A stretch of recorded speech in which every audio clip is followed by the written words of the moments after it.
All right, guys. Thanks for joining us on the Elation Podcast. Today we're with Axel Rosa. How are you doing? I'm doing good, man. Thanks for having me. Good, absolutely. Sounds like a lot like Axl Rose. Yes, man. Welcome to the jungle. Welcome to the jungle. Welcome to the jungle. It's funny because the 80s rock bands really, I think, defined a lot, probably with our parents. So, I'm David Lee Adams, and everybody thought I was after David Lee Roth, which isn't true. The story's a little more boring, but but I'll go with it. How's that? Totally. But Axl Rose, what a good name to be, good name to be named after, Totally. Thank you. Then, especially following up in the music realm. Yes. You did good with it. I was at a red light one day and I was like, whoa, dude, I was born to do this.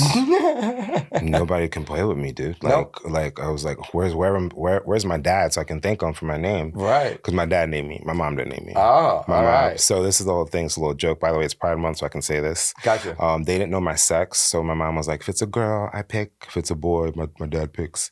And then when I was, I don't know, I guess pulled out of her body with the way, I don't know how it goes. I missed that day at school. They were like, he's got a big one. And then my dad apparently jumped and he was like, it's Axel. He's tried to say it in English, my mom said, Axel, but my mom said, okay, we'll do it. But as long as we do Axel with an E. So it's A-X-E-L, being Latino. And the rest is history till now. The rest is history, huh? That's a funny story.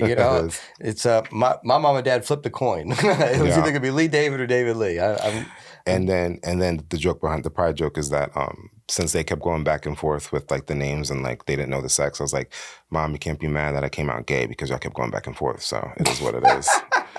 Yeah, it is what it is. So the confusion started early. Before I even had a choice to even scream or say anything. It is what it is. So when it happened when I was younger, and I was like, you can't be mad. That's what y'all did. Well, at least it's not the same. Like my mom or my dad and my stepmom. My mom, she was pregnant with my little brother, but they thought it was a girl the whole time. So they did the blood test and they did all that stuff. And, Adams is kind of a common last name. So I guess they mixed up the paperwork and they gave my dad someone else's paperwork. And they had pink room and pink bed and pink carriages and all kinds of stuff picked out. And then I would have loved that. In the delivery room, my little brother comes out. My dad goes, huh? Like my friend's last baby, Emery, shout out to Lexi, we swore she was going to be a boy. All of us. She women are like, I can feel it. It's a boy. The way it's so heavy at the bottom or whatever. Come birthday, we're like, wait, what? So confused. So stop guessing sexes, y'all. We're not bad. Let it go. Let it go. Let it go. Yeah. Well, so tell me a little bit about music, man. Where'd you catch it? Where did it happen? Where did it grab you? So I guess when I was a kid, pretty much, I am a proud millennial. So I grew up on MTV, VH1, BET. The television in general. The good days of music. Yeah, cable. Regular cable. If you're born and raised in New Orleans, you know all the channels from Cox back in the day. Oh, yeah, the box. Remember the box? Oh, my God, dude. My brother would call for the Hot Boys, and right behind him, he would dial for me because he's 5 years older and I can't do things at 5 years old. And he would call for Britney. And that was our bond. And he, him being a little boy, he's like, Britney's so hot. I'm like, yeah, I want to dance like her. Blah, blah, blah. But it kind of started with that, and then a lot of church plays, a little bit of music thrown in there. My brother plays the drums. He also plays the trumpet. He's actually an up-and-coming Christian rapper. Gotcha. He's doing very well. God bless him and his family. And then I did band in middle school, and then I did any talent show, anything that I could. Entertainment. I couldn't sing. I didn't realize that until I got older. But anything that I could do entertainment wise that I could emulate from the TV, I would try to do. And I remember this one play at church. I had to play two characters, and I volunteered because the other kid was scared to do it or whatever. And I said, "Oh, I'll do it." And it was a costume change, and they were like, "How are you gonna do this?" And I was like, "Just put it under." I'm like, "Do you guys not watch behind the scenes Eat True Hollywood Story and stuff?" And they're like, "No." And I was like, "Oh well, I got this." And of course, the play was great and we nailed it. And then just moving forward, in 8th grade, I sang Selena for the talent show. And that was the most memorable thing to people in my community, my age, or people anybody that knows me from back then. And people that I run into now, they're like, wow, man, you're still doing it. I'm like, I'm trying. I can't sing. I gave up dancing because I'm older and I'm a little bigger now. And I realized can't break the way you used to. Oh, dude, no. I mean, I could still bust them, Mr. Delgado. But I definitely realized that I have a business mentality, a marketing mentality, a promo mentality, and just from a young age, just being around my grandma and my mom, who are hustlers and business owners, I guess I realized I need to be behind the camera or like behind the scenes and educating and managing and stuff like that. I got you. Well, and so you're from Honduras, correct? That's your heritage? I was born and raised here. Okay. If you're from New Orleans, born at Charity, raised in Metairie. Gotcha. Charity Hospital. My parents are from Honduras. They met here, and there's a huge Central American demographics, primarily from Honduras here in New Orleans because of the banana exchange in the early 1900s. Gotcha. Just a little fun fact there. And I didn't really realize I was Latino till I was, I don't know, maybe like second or third grade. It clicked because I didn't go to an ESL school like most of my peers or my classmates or friends. I went to a regular public Jefferson Parish, Southeast Louisiana school with no ESL or nothing. So I spoke more English than Spanish, but it is what it is. I mean, you can't hide the Latin. It comes out. No, totally. Yeah, but people tell me like you're a little spicy. I was like, I think I'm a little more than spicy, but it's okay. It's part of the heritage. Yeah. Part of the heritage. You ever been to Honduras? I have not been to Honduras. I've been to a lot of places around it. Nice. Venezuela and Aruba, Costa Rica, Panama. Good. Nice. You've seen the mountains and people. You smelt it. You felt Haiti, it. You ate it. You drank it. Yeah, absolutely. Nice. Jamaica, Cuba. I've been all over, but I just never spotted Honduras. Guatemala. It'll come soon. Yeah, it'll come soon. It'll come soon. I mean, I hear it's a beautiful place. Did you go back? Did you go back at all? Or? I unfortunately haven't been back since I was 6. Pretty much, I turned 16 that summer that whole summer, and I got my first job 6 months later, and the hustle and grind. I've never made time to go. Thankfully, my cousins and my aunts and uncles come here frequently. Oh, that's cool. They stay for long periods of time. They bring the snacks, the cheeses. There you go. The mantequilla, if you know, you know. Right. Okay. And I still have that connection. And also, too, in relation to music, with Latin music, I still have, thank God for digital, like I have the avenues to not just be able to promote a Latin artist here, but I can promote one over there. Okay. And thankfully I have my cousins to pick their brains and be like, yo, what's popping over there? Awesome. Who's hot, who's not? Awesome. I got you. Yeah. So that's what you went to school for, right? Yes. I got, so first and foremost, I got my associates in business management at Delgado Community College. We always got to shout out New Orleans, 504, period. Yeah.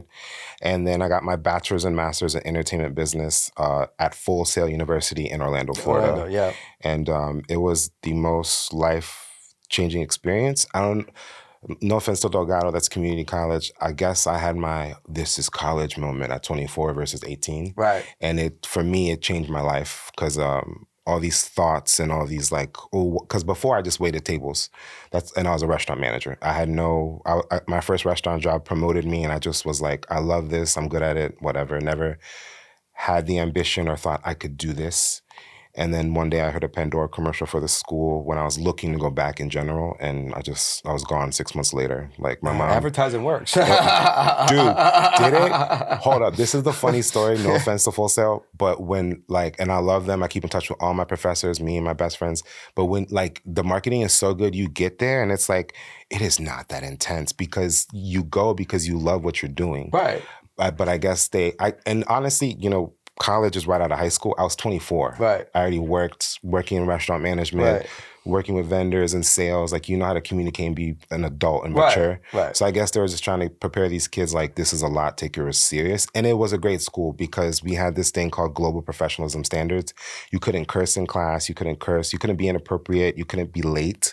If you were late. They hold you accountable. If you were missed a whole 1 days of class, you failed the month. Wow. And you had to repeat. And they were networking was a part of the curriculum. Right. Every month you had to come back with 5 new business cards. They were, and what I like too, no offense to any other university, I haven't done my research even here locally, but the programs intertwine. So say, for example, entertainment business, we had to create a marketing plan for these about to be graduates in the gaming program department. Gotcha. And they could literally take that marketing plan if they wanted to with their finalized game project and go. I never really followed up with those kids. I don't know if they ever did anything with it. But yeah, Full Sail was a big eye opener and a big educator. It's a great university. So my shout out to Malcolm Smith Tariq, who graduated Full Sail. Nice. He was my original partner when I built Elation, but he passed away a few years ago. Oh wow! I'm sorry. But he always talked about how much it imprinted professionalism in his life. Yes, I needed that. I needed the everything, like even career development. Like to this day, I can call and be like, "Hey, I saw this job post. Can you help me like get the not get the interview, but they go over your resume, they go over the talking points." They reach out because if they're like, "Hey, we see Full Sail alumni. Let's see if we can reach out and get you." It's very. I know college is expensive these days, but when you it was worth the investment. Right. It was. You can't. I couldn't get that anywhere else. They give you stuff you can actually use. Yes. Because and even though it's music, I guess specific, but you can use those tools on a lot of different practices. Yes. Especially the core stuff. Especially the accountability and things like that. You can really turn that into helping yourself throughout. In any industry. Definitely. So that's awesome. Yes. How did you figure out you wanted to do marketing and for promotions? I think in school, because when I went to Full Sail, the initial conversation with admissions was why do you want to get a degree in entertainment business? And I was like, well, I like opening CDs and reading them and knowing credits, and I like when Taylor Swift drops an album and she sold 2.3 million units in a week, and like nobody around me understands that. And like her name was Gianni. Shout out to Gianni. This sweet little voice she got me. She's like, well, Axel, guess what? That's what we do for homework here. I was sold. If you would have told me how you're gonna and my best friend Lexi, shout out to Lexi, I'm gonna keep shouting out Lexi. She's like, what are you gonna do with that? Right. With the degree? I didn't even think about that. I just and on top of that, it was Florida. Who you gonna tell me? Orlando? Like, bye. Right. I was gone. But once I was there, going through classes and doing curriculum and assignments and networking, I realized, oh my gosh, I have a knack for marketing. Like I know, I needed to go back to school to put the puzzle pieces in my head because I didn't know what demographics were, what a target audience was, what a SWOT analysis of business. Thank God for an education. It's not for everybody to go back to school, but I definitely needed it. And I realized then, and then based off of the projects we did, and then the real test was my final projects in bachelor's and master's, and then right after master's, completing my first tour as an intern at Live Fast Entertainment. It was an eye opener. It sucked for a little bit because classroom and real world is completely different. You get an A, great. You're praised, you're worshipped. You even get a little prize or something, great. Right. But when you go and actually do it, just like they say, you send out 500 emails, you call 500 people, you do this, and only one or two pick up, and it's probably a no or a difficult maybe. Right. And whoa, dude. But either way, the tour still happened. We still went on. It was awesome. But that's kind of really when I noticed when I went to school. And I know some people start out college like that in general. I'm going to enroll, but I don't know what I want. So I'm going to take this class. I'm going to do that class and da-da-da-da. I didn't have that option to do electives at Full Sail. It was a straight a month-to-month program. So I knew artist management. I want to know how to read contracts. I want to know the ins and outs of the business side of the industry because, my biggest thing was I don't understand. I understand. I think it's messed up that just because somebody financed your project and you sat there and laid on the floor and wrote it, your feelings out, your heartbreak, whatever, you do the work, you go do rehearsals, you do the gym, you do the tour, you do the press conferences, and this big entity with people in offices that y'all don't even see every day or know controls your art. Right. That's just the big protector in me, against bullying. No, this is theirs, and the biggest thing is artists don't know no better. They know art. They know. Right. They don't know the business part, and that's kind of why I went in it. And the only plan I had was all right, Latin music, Orlando, I'm here, let's do it. And then after graduation, we're going to Miami, and I'm gonna figure it out. I had no idea. My mom still, even when I left, I think in her head, she was like, he's going to be back in 3 months. I was gone 3 years. There you go. Yeah, they always kind of say that at first, until they understand it's really serious. Yeah. Well, tell us about touring and how that was. What was that like, getting out and traveling the country? It was awesome. I had the privilege of having an internship with Live Fast Entertainment. I believe now it's Blue Moon Booking. Sorry, Chad and Chelsea, love y'all. But shout out to Plug Uglies. Y'all make 10 years today. At first I was hired to be a booking agent assistant, like intern, and then an assistant, and then a booking agent. Well, I realized when I was approached by one of my school mentors, like for this opportunity, I was like, dude, I don't know anything about booking. Our program didn't have that. Maybe they did in the music business program at Full Sail, but I took EB, not MB. Mm-hmm. So I didn't get that. And I was like, me as a manager, like, I want to know it all. Like, just like a restaurant owner, like a chef, you want to know it all. So I applied. Dude, I remember, this is an Axel Rosa thing right now. I remember, just as far as I remember suited up or like, fancied up for an interview professional, going to my ex-boss's house. Did today. Oh, well, this is decent-ish. This is decent. Shout out to Old Navy, y'all. I'm messing with you. LOL. You look pretty cute yourself. Yeah, thanks. I tried. Can I have a hat? No, I mean a hat. Oh, okay, my bad. Yeah, your hat. Yeah, I got you. Yeah, I mean, it's cool. I'll take your hat. No, I'm checking. I got you. But I pulled up and I knock on the door. First of all, they're like super punk rock and like some of the stuff outside their house. I was like, whoa, but it's whatever. I go in. I can see him getting out of his pool, puts on a shirt, wraps a towel, comes in, sits down, looks at the resume. I'm sitting there nervous as hell. And he's like, Axel Rosa. That's a badass name, dude. I'm just going to hire you for that. And he did. He literally did. He did. Obviously, my resume was legit. My education, my background. And I was at first in charge of social media events, making sure every event page and all the artists and their teams were collaborating with us to share, and also the promo. And then going on tour, I was in charge of merch. And then some of the times was also, what I like to say is enforcing discipline on the artist. Gotcha. I'd be like, all right, y'all, call it a day, go to bed. We got to literally be up in 4 hours and hit the road. And then also too, vice versa. All right, y'all wake up. Right. Let's go. That goes back to the accountability. Yeah. When you learn that and you stick it in, you can teach it. Yeah. And it was a overall good educational experience, but there were like some ups and downs in the sense that like, unfortunately, like we flipped the van on the way when we were done tour. It was me. Shout out to Caseflow in Orlando or Tampa, Florida. My bad, son. And also shout out to Best Believe in Orlando, Florida. We flipped in that van 3 times from I-10 East to I-10 West. Wow. We stopped traffic. Like in a movie, you see like the piles of car and like the heat wave. Like It was, and I remember just like, it was like dude, cinematography is so good. Like in a movie, it was a movie, dude.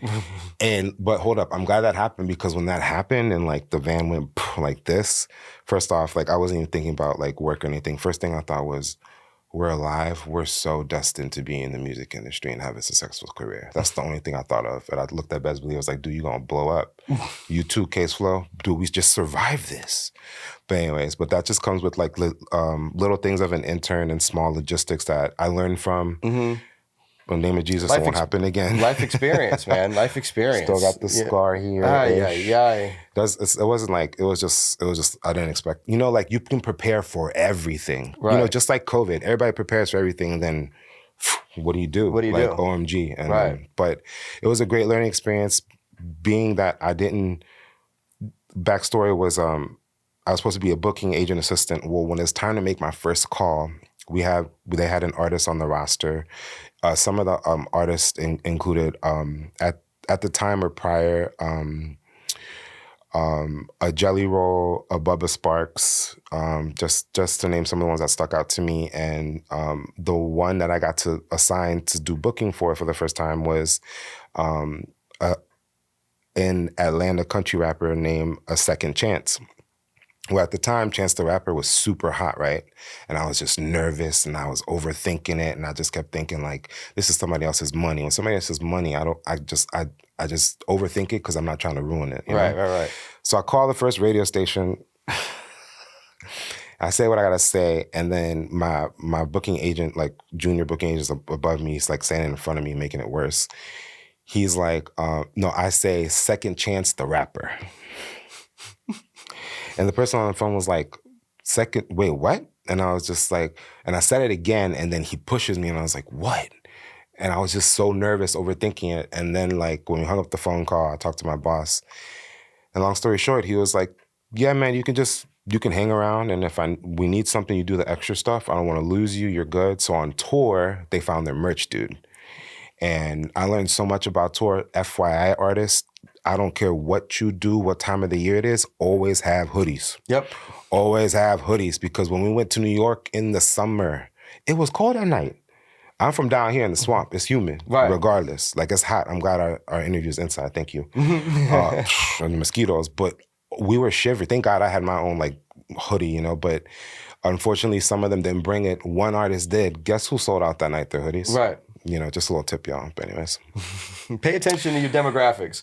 And where you're at. And the weather. Absolutely. And the weather. Well, so tell me about serving with the Hispanic community. You're a Hispanic chamber for young people, right? So, yes. So last year I had the pleasure of serving with the Hispanic Chamber of Young Professionals of Louisiana. And our day goal is to seek money for scholarships for potential college students or students already there. Okay. And last year I had the opportunity to also, given my background in education, it was the first time that the Hispanic Chamber hosted the Dia de los Muertos Festival in Lafayette Square. Okay, awesome. If you're not familiar with Dia de los Muertos, that's Day of the Dead. Mm-hmm. And it was the first time there was a Latino, like a Latin-based festival in Lafayette Square. So it was the first time Latinos had a presence, and the fact that the artist that I managed, Jam C, he got to perform. I got to be a sponsor, and of course I got to add my 2 cents and give wholeheartedly my opinion on everything. And they were very receptive, because this is what I studied and what I like to do. And last year I think we distributed, sorry y'all, I think between 3,000 to 6,000 in scholarships. Sorry, y'all. And then now this year, I'm not on the board. I'm not on the committee, but I'm still going to be consulting for the festival. Mm-hmm. I'll save the date, November 3rd, Lafayette Square. And then I realized working with them with the scholarships that there's a huge need for students in general that need education on how to get scholarships and how to do the FAFSA application and how to apply for school in general. And then working with immigrants, also too, they have a lot of questions like, I'm undocumented, can my child go? I'm undocumented, can I go? Right. So I am now on the board for Echo Community Center, which is a nonprofit that provides free ACT prep, FAFSA application assistance, and access to scholarships and guidance on the application in English and Spanish to high school students that are ready for that process, and also the college freshmen. I got you. Yeah. Awesome. Well, that's awesome. Yeah, and part of it too is me putting my 2 cents is like, let's push them to music programs. Right. Let's push them to creative programs. Anything creative, right? Always. Yeah. Well, I mean, the Latin demographic is one of the most booming, populations right now in America. So, they're definitely going to need a lot of help with navigating this whole system we have. Definitely. That's why I'm here. Well, and then I know you're also a voting member of the Recording Academy. I am. Shout out Reed, huh? Yes. Yes, I am. Shout out to Reed Wick. That's another thing. I was overthinking it. When I met this man, he was about to walk up to his panel. He turned around and said, "Oh, really? Latin music? Let me introduce you to blah-da-da." And I was just amazing. Forever, Reed Wick is cool. Shout out to the Bucktown All-Stars. Absolutely. Y'all check out his next set. I was the same way, but I didn't realize that how receptive he would be to me being a voting member as well. So, it's, I mean, they like to grow their base and expand their network and bring in the right people too, so, but we need our own association. We can't be tied up in Memphis anymore. Yeah. It's so ridiculous. Respectfully, y'all. I agree, given that we have our own, like, jazz was born here. Come on, give us our flowers. I mean, come on. Give us our flowers. I've been saying this since I was a kid, not even understanding. Right. And that's my biggest thing, working even in Latin music outside. When I go to Miami and network, or Orlando or Puerto Rico or wherever I have to go, and I'm in the Latin music scene and I'm like, Latinos, and they're like, in New Orleans? ¿De verdad? Hablando en serio. I'm like, sí, aquí estamos, we're here. Like, you just don't see us because it's not like our state is predominantly not Hispanic, and then also there's the whole immigration factor. But yeah, like it plays a big deal, and back to the whole read thing is thankfully, I tell people, be where you need to be and don't fight. If you see the signs of like, hey, don't think of it as giving up. Think of it as redirection. And my thing is like, if I would have went to Miami after Full Sail, A, I would have dealt with the pandemic. Who knows what happened? B, restaurants and entertainment were shut down. So and I wasn't living at home. Hypothetically, if I was in Miami, I wouldn't be at home with my parents. Right. And then C, I'd be fighting with every other dude who moved there for a dream versus I came back to my hometown that's a live music city and a music economy, okay? Right. And all I had to do was just go to a few networking sessions, show face, shake hands, be memorable, be respectful, and I literally, genuinely build relationships. And then I just got a random email one day like, we'd like to invite you to the Recording Academy. I remember like I sat up in my bed, I looked at my phone, and I was like, nah. And then I go on my laptop, I'm like, oh. And like I didn't even answer it like a dummy. I didn't even answer it right away. It was like they send a follow-up email like, don't forget. And I was like, oh, okay. And I did it because I was just like, whoa, like, so many things. Yeah, you almost think it's spam. Yeah. I was like, no. And of course I checked the email and I did this and I was like, and I didn't even think to confirm with Reed. I was just like, whoa. And I texted my college friends and they're like, congrats, And it's huge because I, along with I think a few others, I'm not sure, we have the opportunity to help promote and expand those local Latin musicians' career and those artists and producers and engineers. Absolutely. And, because, we can recommend, we can bring them along to network. And I've already done that recently. That's the goal. For me, it's not just the Latino community, Hispanic community here, or just the music industry. It's New Orleans in general. 100%. Because, like, just working in hospitality in the like, we're so stereotyped, and like even watching media and like shows from other countries, like the way we're labeled, it's like, dude, like we don't all ride at the streetcar with Mardi Gras beats. Like we don't do that. We don't walk down there. Right. We don't do that. Like, or so just for me, it's personal because I was born and raised here and I care and I want people to come visit our city and like have a good time and like go to a good live show downtown from whatever genre. Like we have a huge Vietnamese community. Oh, absolutely. We have a Palestinian community. Shout out to Palestine. Croatian too. Yes, we do. Yeah. We also all have the oysters. They own all the oyster fields down there. LOL. We also have a big Brazilian community. Yeah. Like all these possibilities of like live music to be brought here, perform. It adds value to our economy. Tourists are happy, and then locals who unfortunately can't branch out and go. Like me, I'll go to Miami for a show any day. Oh yeah, no, or anywhere, like especially with points. It's here. It adds value, and it reminds people of a good time and none of the negative stuff that unfortunately the media projects. So yeah, no, I hear you. Well, that's tough nowadays getting around that. What would you say brings elation to you in your life? What brings me elation is obviously sticking close to God and His Word and just living a positive life, be more like Jesus. But personally is helping somebody out, like giving them the necessary knowledge or wisdom to fix whatever or go further or excel. Because I've worked with people or clients where they come in like concerned or they got like a red letter from the IRS. And, a lot of these people are immigrants. They don't read English and they're like, oh my God, ¿qué pasó? They're panicked. And sometimes it's like talking to my mom. And it's like, relax, stop being dramatic. Relax, like it's okay. And then you just guide them. You tell them A to B. These are your options. It's okay. And then when they walk out like excited and they hug you and they're happy or they're just forever saying thank you over and over and over, like you genuinely, like for me, that's like a genuine, like, and you genuinely touch somebody, I gave them I tell everybody I have 6 figures in debt and student debt for all of us. Ask me a question. Right. Like we're having a conversation. It's like literally how in like, kind of like college and like Full Sail, what you said is like you go there, you learn, and it's kind of like when it's up to you what you do when you leave. And that's the same thing. We have a conversation. Like I just gave you all this for sometimes free. Right. We're just talking if you catch me at the right time or the right place. And it's like, go further, And I tell people and artists all the time, whatever's on your mind, if you're like, man, I don't know how to do this, Type it in Google. Mm-hmm. Something's going to pop up. There's some... YouTube University, I learned most of what I know by myself. And these days, dude, thanks to LinkedIn, now LinkedIn Premium for just $33 a month, y'all, you can get the first free trial and learn something every day. But no, y'all not going to do that. Let's be real. Because I tried it, didn't do it. But what's cool is that they bought lynda.com during the pandemic. Lynda.com was part of our curriculum at Full Sail, and it was thousands of dollars to have access to, according to our professors. Now that I think about it, it sounds a little iffy.